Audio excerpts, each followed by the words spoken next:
చిత్తాన్ని హృదయాన్ని భావార్పణం చేయాలి, భావార్పణ చేయాలి.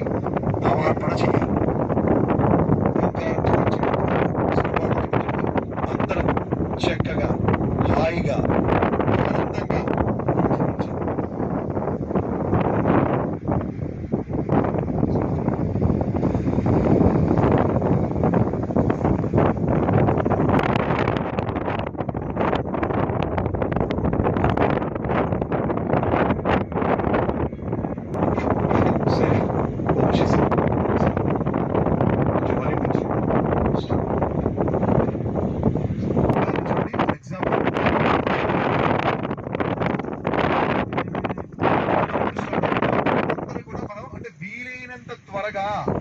వీలైనంత త్వరగా మనం మన యొక్క గదాన్ని మనం కోసి ఉపకారాన్ని చేయాలి.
సాగర ఘోషతో పాటు ఓంకార ఘోష, సాగర ఘోషతో పాటు సుప్రభాత సేవ, ఈ పరంపరని అనుగ్రహించే పరమాత్మనికి ఒక మారు మనందరం గట్టిగా మన యొక్క గర్భాల ధ్వనులతో పరమాత్మకి హర్షధారములతో మన కృతజ్ఞతాపూర్వక అభినందనలు తెలియజేసుకుందాం. జై బలో అఖిలాండ కోటి బ్రహ్మాండ నాయక భగవాన్ శ్రీ సత్యసాయి బాబాజీకి. అయితే ప్రతి కర్మ కూడా సాగరంలో లీనమవుతుందో అదే మాదిరిగా మా ప్రతి జన్మలో, మా ప్రతి భావంలో, మా ప్రతి కదలికలో, మా ప్రతి మనోమదిలకలో, మా వాక్కులో, మా శ్రవణములో, మా అణువణువులో, క్షణక్షణములో నీవు తొడికిసలాడి నీ దివ్యమైన కృప, అద్భుతమైన అనుగ్రహం, ఆనందయుక్తమైనటువంటి ఆ దివ్యమైన అనుభూతి. ఎన్ని కోట్లు మనం ఎన్నోసార్లు బీచ్లకు వెళ్ళి ఉండవచ్చు, మనం ఎన్నో మార్లు మన యొక్క సాగర తీరాల్లో మనం సేద తీరి ఉండవచ్చు, అనేక విందులు వినోదాల్లో పాల్గొనవచ్చు. కానీ ఇట్టి మహద్భాగ్యంతో కూడిన పరమాత్ముడి యొక్క దివ్య సాధనలో మనం ఈ రోజు ఉండడం చాలా గట్టిగా చెప్పట్లు కొట్టాలి. కొడుకు చేయాలి, ప్రయత్నం చేయాలి.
రాత్రి